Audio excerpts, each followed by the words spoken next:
tennis fans. You are listening to Matchpoint Canada, the official podcast of Tennis Canada. We're also members of the Tennis Channel Podcast Network.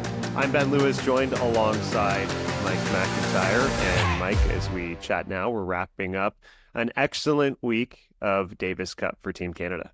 Yeah, excellent, because Canada looked as good as we've seen these players in quite some time. I think there's something about international competition that just brings out the best in Denis and Felix. Both of them were on fire throughout their three rubbers this week. And to help us break it all down is a renowned tennis journalist from The Guardian, Tumaini Carayol.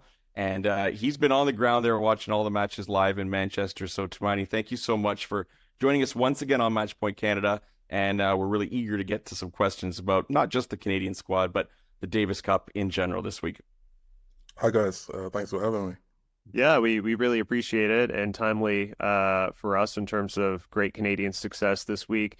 Just maybe your thoughts initially on the action in Manchester, how Canada really imposed themselves in Group D to win the group and advance past this stage. Yeah, it's been an interesting week. Obviously, I mean, the Canadian team is, of course, spearheaded by Felix Auger-Aliassime and Denis Shapovalov, and it's obviously they come in playing, not in great form, both losing in the first round of the US Open, and I guess having to kind of deal with that disappointment. Yet, throughout the week in Manchester, they just hit the ground running, and just both of them played three pretty flawless tennis matches. Not flawless, but they played a high level and sustained it. Neither of them dropped a set, I believe, and it was just quite clinical.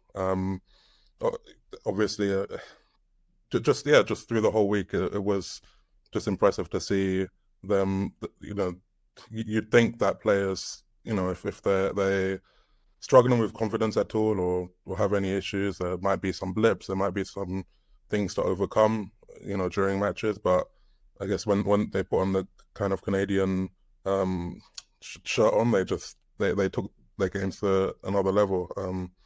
So yeah, it was really impressive just today. In the third tie against Great Britain, Shapovalov stepped onto the court, knowing that Canada needed a win to secure their place in the in the quarterfinals, the final 8 in Malaga, and he played just a sublime set against Dan Evans. Just was seeing the ball like a football, serving brilliantly, just hitting the ball really cleanly.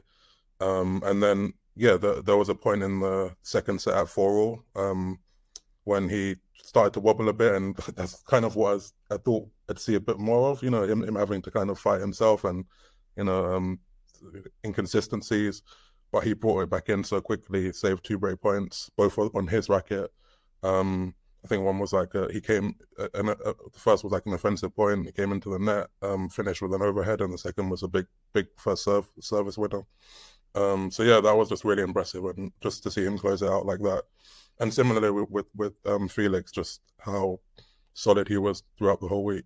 And yeah, it's well deserved. They were clearly the best team overall, and also obviously combined well in doubles. So yeah, it's impressive, and I think it also just the fact that these conditions in Manchester were pretty slow. Obviously, they're both good indoor players, and obviously particularly Felix, but they also don't like when the ball's coming back, too many times. Yet they dealt with that aspect of it really well. So a great week for Team Canada. And they dealt with the hostile, I don't say hostile crowd, but, a crowd that was obviously 15,000 people there. I mean, you can speak to that in a moment perhaps, but I'm sure there were a smattering of Canadian flags and crew of hardcore tennis nuts from our country that went over there, but 15,000 decidedly against them. And you mentioned the disappointment from the US Open, and we felt that as a nation. Like, tennis fans here were very much underwhelmed with what happened in New York for most of our players in singles play. And so were you surprised at all by how well they were able to perform and turn around from that disappointment as individuals to how just strongly they played together as a squad here? Yeah, definitely. Obviously, as tennis players and talents, I rate them very highly, but still, just with the form they were coming with into the event, it was quite uncertain. I was uncertain how they would play, but both of them stepped up, and Felix talked about how I asked him about that, just the US Open loss, and he kind of put it down to just kind of a freak event where he couldn't put a ball in court basically, and I think he said I couldn't crack open an egg with his ground stroke. So I think he was able to kind of just put it out of his mind and just continue on forward, since it's obviously not been a terrible summer for him. He's of course he's up and down, but he's also played some great tennis at times. So he does have an Olympic medal around his neck now too. yes. So we are quite proud of him for that. I don't want to sound super negative here. Yeah. But it was impressive and surprising to see them. Again, surprising given just how they'd come into the event. And regarding the crowd, it was also impressive how they handled it, just because this Davis Cup week now is just so weird in all of the venues, where obviously the home team attracts big crowds, and that was the biggest, the 15,000, because it's of course on the weekend, on a Sunday. Fans came out and it was sold out, and I think it's the record crowd, that's the biggest crowd that's Great Britain has ever hosted in a Davis Cup tie. But obviously the previous ties, there was almost nobody there. So there's also that big kind of contrast between the point where you can hear almost the only people you can hear are your teammates, and that to suddenly a loud, full packed crowd. And I think the British crowds are not, just in general, it's not even, I'm not sure it's even about fairness. They're not as loud as other countries. They're not that passionate. It's a lot of people who are just, from the general public, who maybe have a passing interest in tennis, rather than being massive diehards. But yeah, it's still difficult to kind of come up against that and have people cheering against you every point. Particularly with Felix, with Denis, given the pressure he was under as in a live rubber. I was impressed by how just contained he was, and how he really chose his moments to emote, after successful points. You could see he was kind of making an extra effort to just, remain calm, and when he needed to bring a bit more energy. But generally, yeah, he was positive but composed, which was impressive as well, given you can obviously his emotions can vary as well. Mm-hmm. Yeah, I mean, I think you're saying it very politely, but the term containment, we don't use the term containment too often with Denis Shapovalov. No. I wish we could contain that emotional state, because the talent is undeniable. So when you see a week like this from him, does that give you the confidence that he can return to the top 20 in the game? Because he's still floating around the top 100 right now, which I think we can all agree is far below where he should be. But does this kind of result give you, and hopefully in turn give himself, that confidence and belief that he should be back up near the top of the men's game? Yeah, I mean, there's no doubt that he has the ability to be there, and probably he needs a few more weeks like this and to build on it, and for it to not just be, one great week and then suddenly a string of first round losses again. I think, yeah, obviously it's been tough for him within coming back from injury and everything. But yeah, I think it gives me the confidence, yes, just to see him play at a high level and with that confidence and, yeah, rare composure.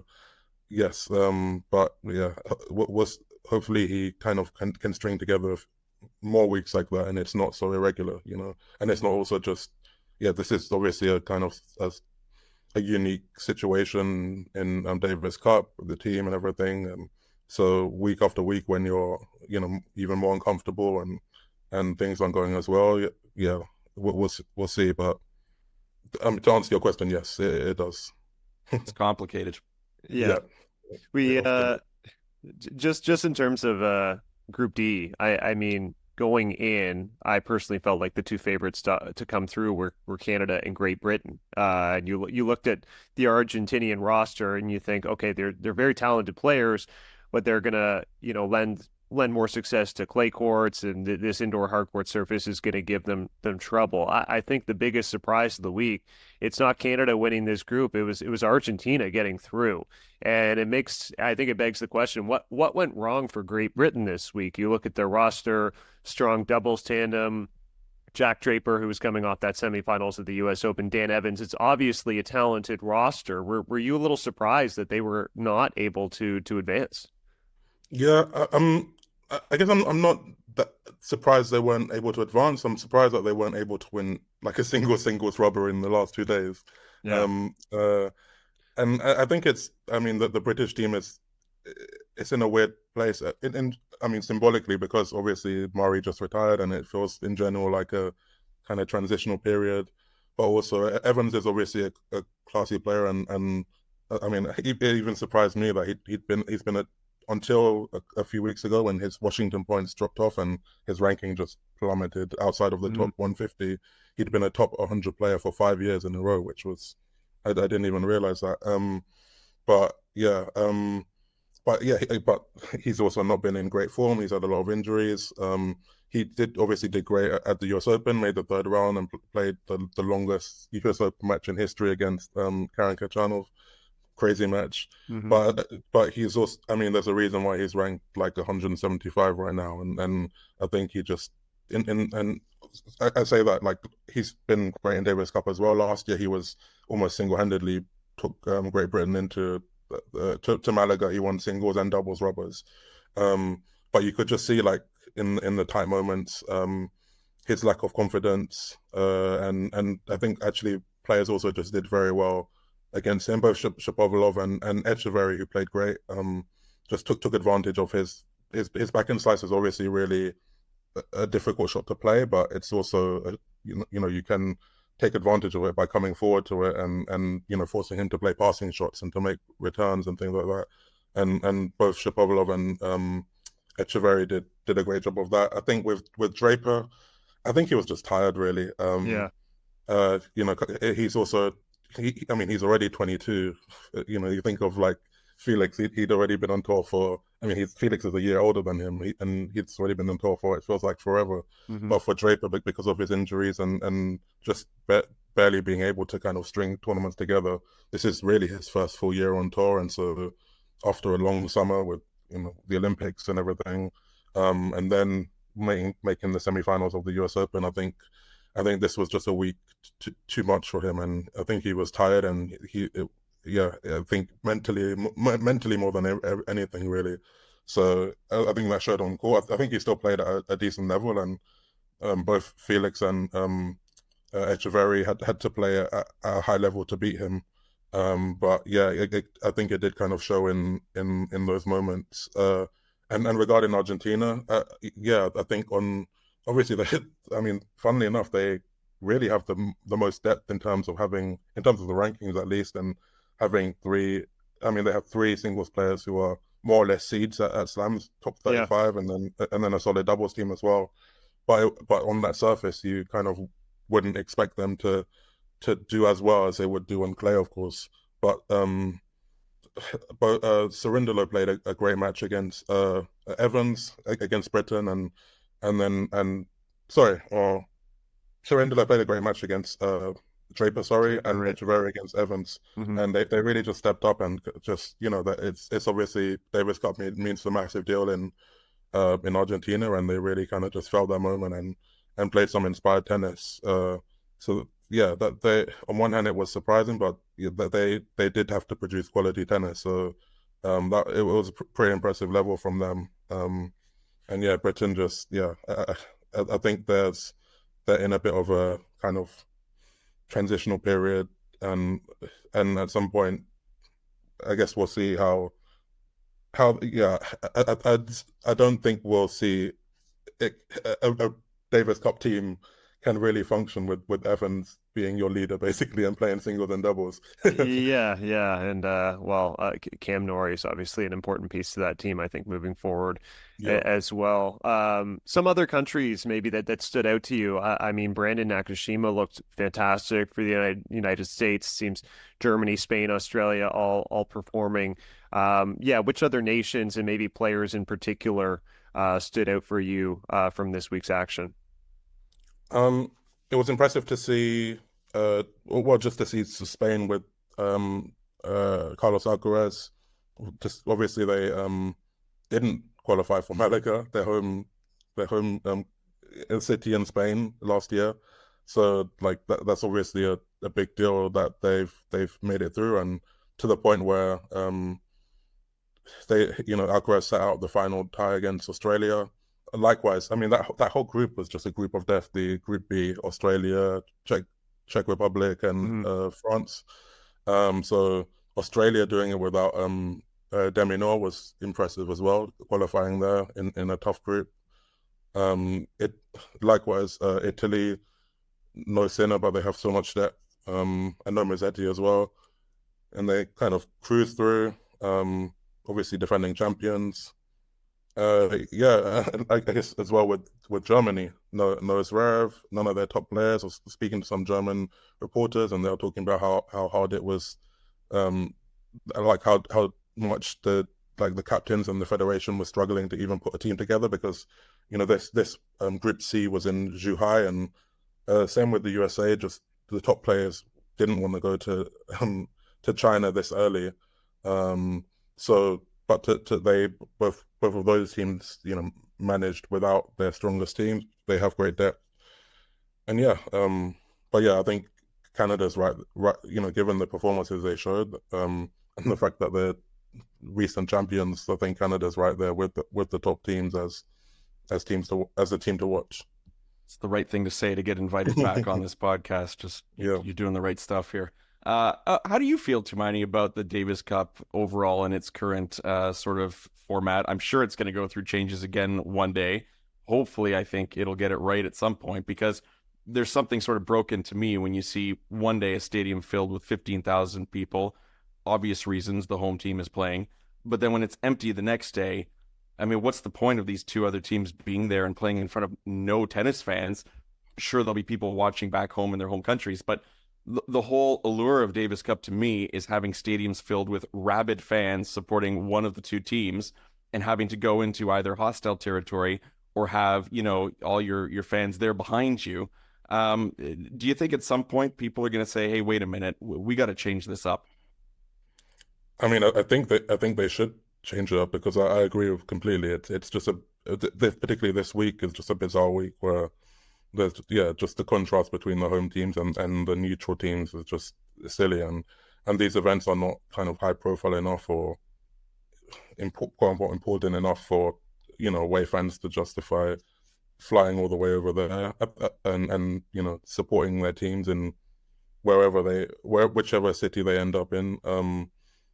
Malaga actually kind of exceeded my expectations last year in terms of just there were fans from representing different countries, and it did feel like a nice event. I'm still not sure I'm convinced that that's 100% the right the way to do it, but it does seem like that's certainly not going to change the finals being in one particular place. I think that the ITF one, even though this was we're going back to Cosmos and how they changed the Davis Cup, but then broke away from, I mean, the two entities, Cosmos and the ITF, no stopped working together. There's lawsuits and it was ugly.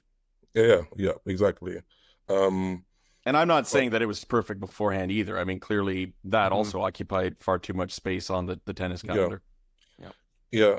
The more I think about it, I do wonder if maybe like an Ideal Davis Cup probably isn't a yearly event. It's like even once every couple of years, where if I mean, in a world where the calendar was kind of more elastic and more flexible, you could just throw everything at that you could allow space for it in a certain period, and then whether it's like sufficient home and away ties within a year, but then the next year, it's not on the calendar at all.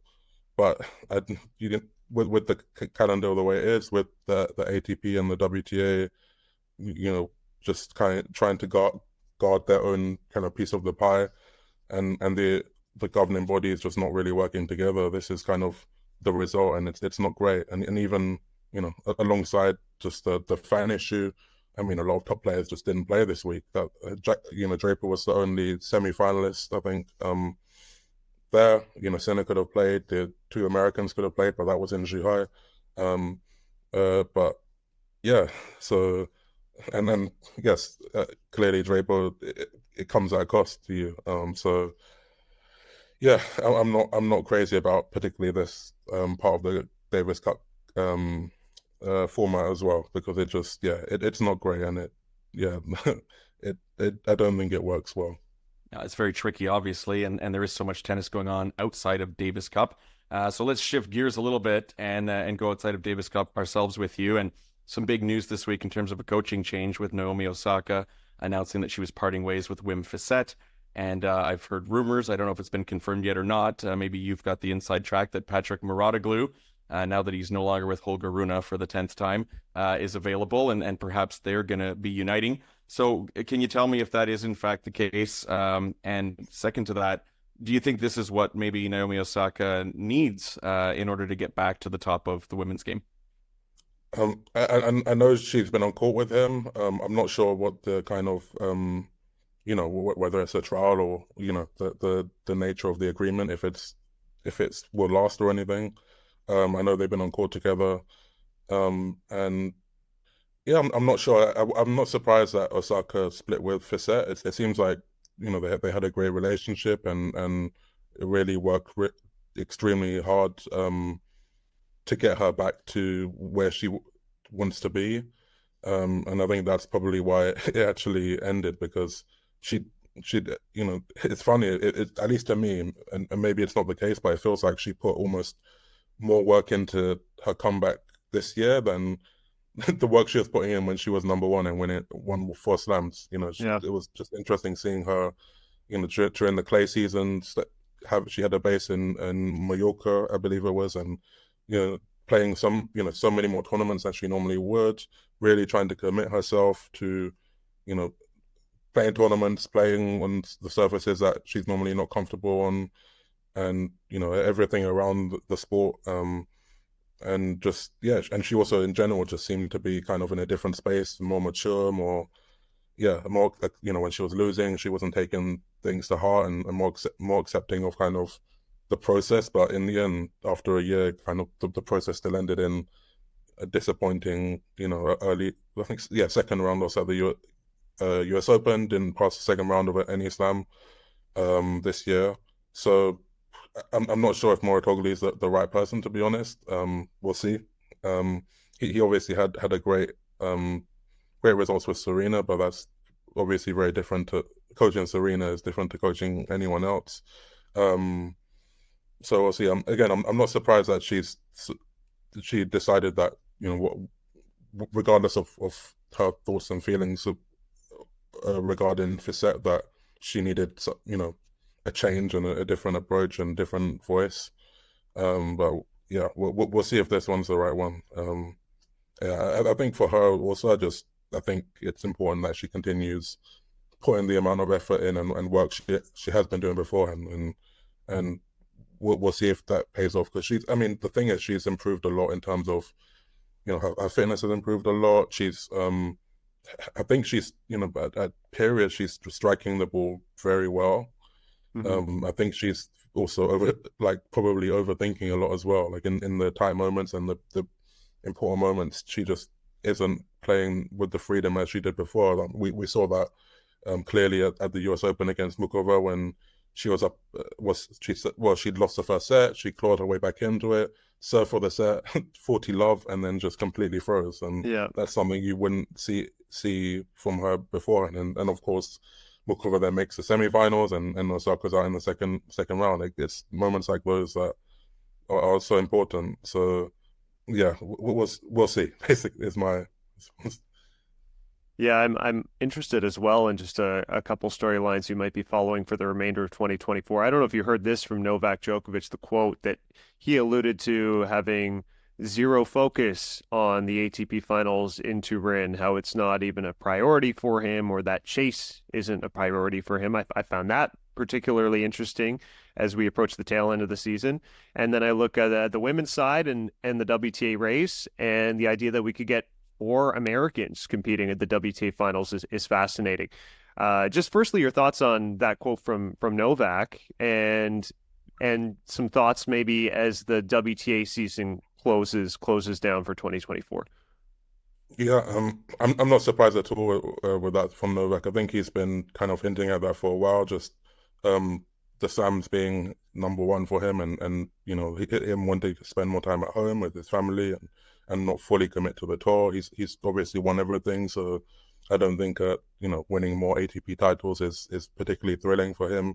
And I think I'm sure we'll see him play more ATP events, but they're gonna his main goal for playing them will be so that he's in good shape for the slams and the biggest events. And I think that the Olympic gold medal just probably put that into kind of hyper turbo drive. I don't know, just like accelerated it even more, and him wanting to just play the big events and not at all. I kind of joke sometimes that he's now in his Serena era, where he's just, you know, picking and, you know, just playing kind of as smaller schedule as possible. Yeah. So and also just in general, I think this year's obviously been, he won the Olympic gold but didn't win a slam. There's been kind of question marks, and I'm sure for him over his motivation and whether he's really willing to kind of go the full mile and do everything it takes to win a slam in the way that he was before. And I think it makes sense. I honestly don't think he should play again this year. Maybe if he wants to play in Belgrade, Belgrade 250, then go for it. But I don't, you know, he's like 8th in the race, I think, or he's you know, he's not even like a shoo-in for the ATP finals by any means. So I don't think he should be like chasing that. There's no need for that. And yeah, I think it probably would be best for him to take, after Davis Cup, I'd honestly take the rest of the season off, see where his head's at, think about what he really wants, and if he's really ready to go in Australia, then it's on. But yeah, I wouldn't like to see him in, like, you know, this random tournament in like Mets or something, just grinding it out. The Mets would love to have him. Yeah. It's true. Sorry, Ben, the second part of your question was about, I think, was it the women and the women, yeah. Yes. Yeah, go ahead. Yeah, it's yeah, there's a lot of American women, and it seems that, yeah, just seeing like Navarro rising and others, you know, others rising. Goff has stalled a bit. Pegula obviously in the final. It's interesting to see the inner kind of competition between them.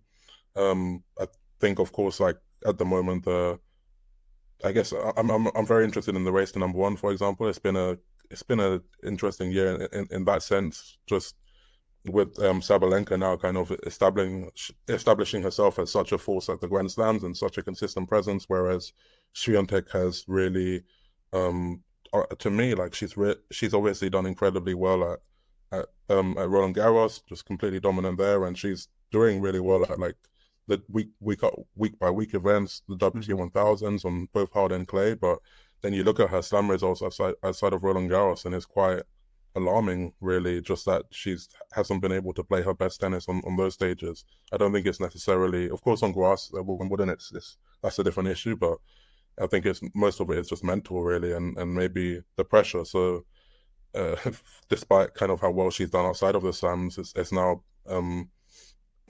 big race for number one between her and Sabalenka, which will be obvious, I think, a kind of focal point for the rest of the season. And I mean, just as well as Sabalenka has done at the slams, I guess the question is whether she can replicate that consistency, you know, for the final weeks of the season. It's going to be interesting to see, like, Wuhan's back on the calendar.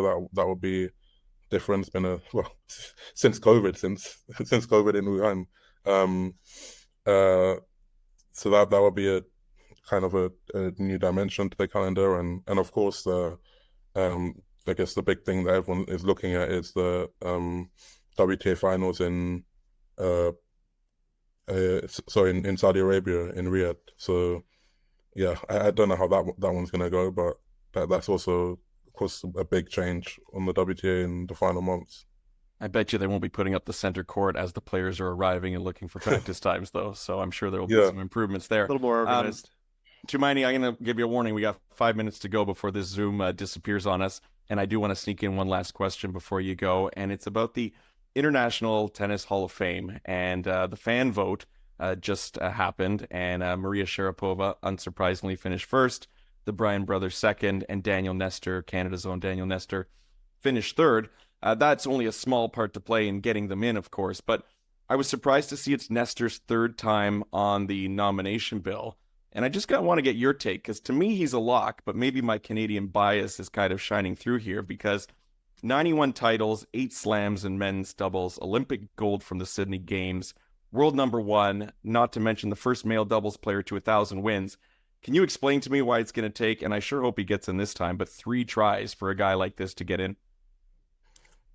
So yeah, I think so with the Hall of Fame, it does seem like the bar for doubles players is very high, and you have to really have a proper slam dunk of a career, to a doubles career, to make it there. But I mean, for me, I'd certainly put Nestor in that case. He's just given how many slams he's won, how many titles, he's won everything, including like a career golden slam, if I'm correct. Yeah. Yes. So.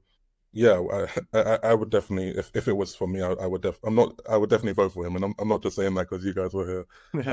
I think like in the same breath, I think the Bryan brothers also, yeah, they had an unbelievable kind of legendary doubles career, and I actually kind of agree with the bar being higher for doubles. But when we're talking about players who have won so much and over a long period of time, Doesn't get much better than that. Exactly, yeah. So those 3 players for me, they would all be in. Maybe they'll take one Bryan's brother and Daniel Nestor this year. Yeah. That could be the case. Tumaini, thanks so much for your time. Oh, you got one more point. Go ahead. We didn't talk about, since we're on Canada, Great Britain Davis Cup. We didn't talk about the international incident with Cincinnati.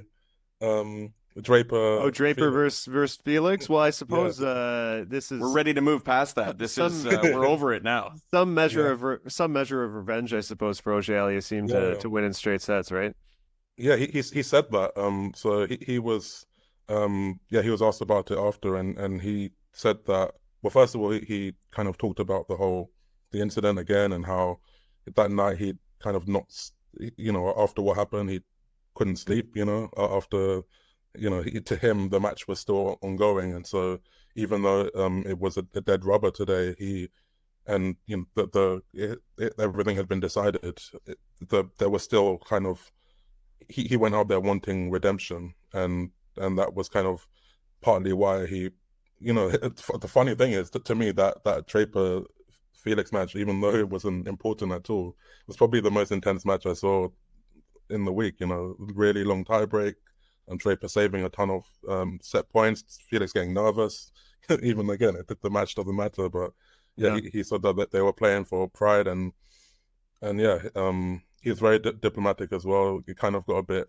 So Draper said afterwards. I mean, so after the loss, his loss, Draper said essentially that he, that there was, even though it wasn't a meaningful match in terms of the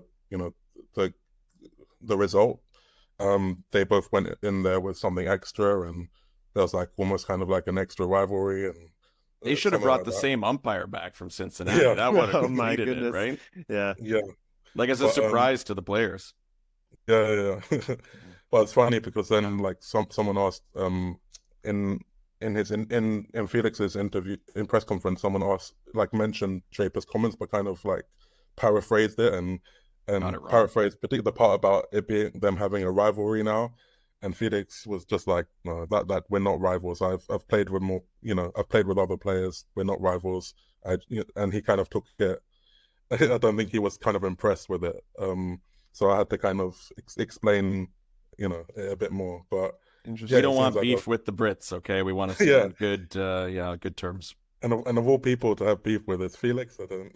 You can't have beef with Felix. It's impossible. He's the nicest guy ever. I thought these two were both really nice guys. So I don't know if there's any animosity between. Blame it on the press, as per usual. It's the media. Well, no, go ahead. No, I was just gonna say, but yeah, it was a kind of. It seemed like even though it was settled, it was probably also a big win for Felix to put that to the side properly and to kind of move on. Yeah. Glad you brought that up. For sure. Tumaini, always a pleasure to have you on Matchpoint Canada. Thanks for coming on and recapping what was obviously a great week for our Canadian team here. We love following your work at the Guardian, so always a pleasure. Thank you guys. Thanks for having me. Always a pleasure to be here. Cheers. Let's do this again soon. Yeah, for sure. There you have it, guest Tumaini Carayol from the Guardian, Team Canada, through to the final 8 in Malaga, Spain. They were 2022 champions there, so definitely a chance to do so again. And how timely, Mike, we do have signed tennis balls from a couple of our Davis Cup players for 2 lucky listeners. You can win signed tennis balls from Gabriel Diallo, who was our guest this past week, actually, on Matchpoint Canada. So check out that episode if you haven't already. Or Alexi Galarneau. We also have signed tennis balls from him, 2 members of the Davis Cup squad this time around. And 2 members who were also involved in 2022 when they're both won on the team. whole thing. 100%. So, you can brag about having a signed ball from a Davis Cup champion. For sure. Maybe a future champion as well in a couple of months, which would be nice for the guys.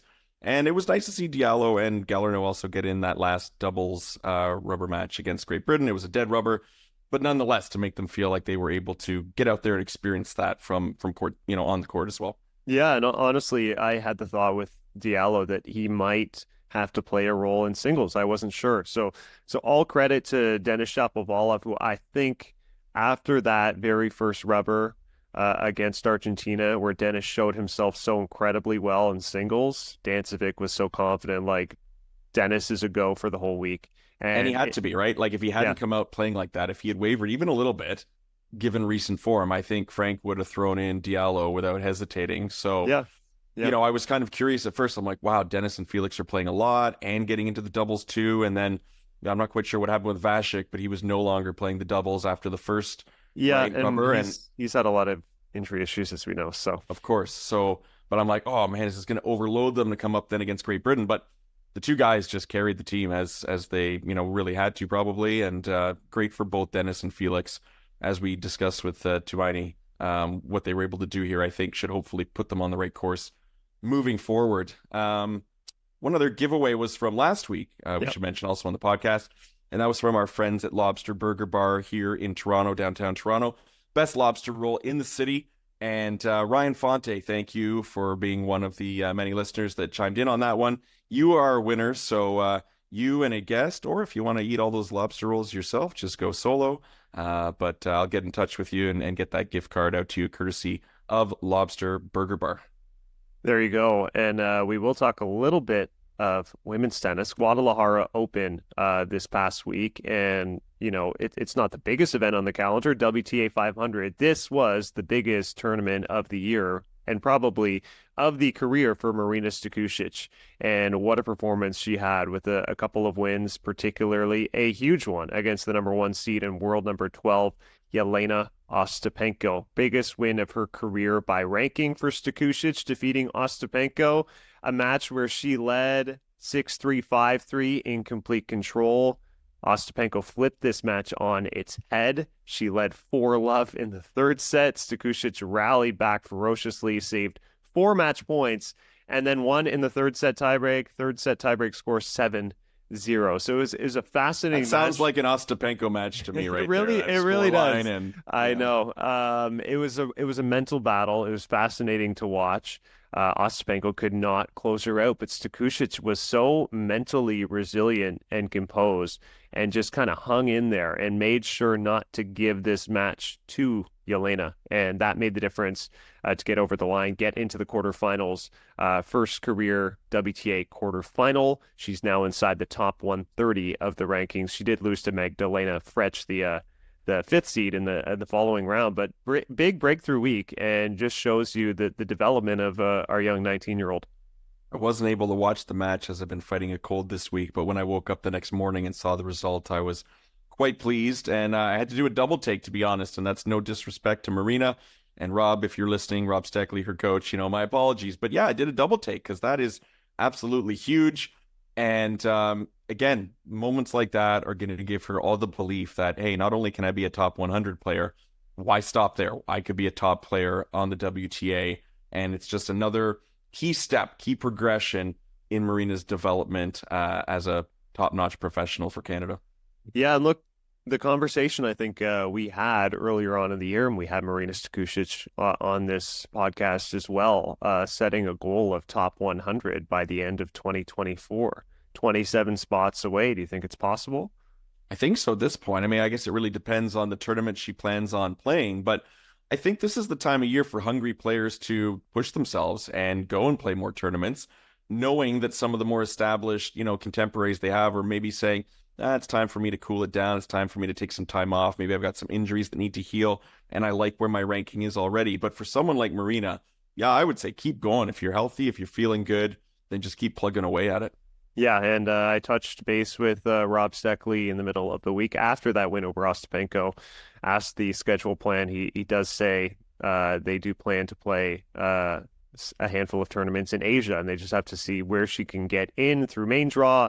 And if qualifying is the case, maybe we'll see her make an effort to qualify for a couple of those WTA 1000s. That's great news. And look, if you're going to do the Asian swing, you're not just going for one event. If you're going to fly all the way there, yeah, you're going to do all of them. So that could be great. We'll finish with some Canadian tennis news. Ariana Arseneault and Kayla Cross, young Canadian players. Both of them had another doubles title together this week in an ITF. That's back-to-back ITF doubles titles as a tandem for Arseneault and Cross, which is terrific. And for Ariana Arseneault, my goodness, she's just had quite the summer, winning in Granby in doubles with Mia Cupries, winning just after the National Bank Open in Saskatoon with Mia Cupries, now back-to-back with Kayla Cross, and she made the quarterfinals of her first WTA 1000 event in Toronto at the NBO as well. I mean, in doubles right now, she's just killing it, and up to, I think, almost inside the top 200 at this point. So 204 will be the new career high for Ariana Arseneault in doubles. And yeah, wow. So adaptable to different partners as well. Kayla Cross moving up to a new career high in doubles as well, to 239. She had a nice run in the singles draw as well, making the semifinals. Back-to-back titles in Punta Cana. Our young Canadians loving the weather there. So that's great. This week is a little bit quieter tennis-wise. We do have a WTA 500 in Seoul, but just one Canadian playing in Carol Zhao. But we might have to drop one of our big interviews then if it's a quiet schedule to I think so. Spice things up. So I'll just leave it at that. I'm not going to tease anymore. But we got some big ones that we've been holding on to, and I'm excited. I can't, keep that secret for too long. So if we don't release one next week, maybe, Ben, it's going to be trouble for me. Okay. We have a deal. New episode next week with a well-known guest. So stay tuned. Thanks again to Tumaini Carayol for joining us. You've been listening to Matchpoint Canada, guys. We will talk to you next time.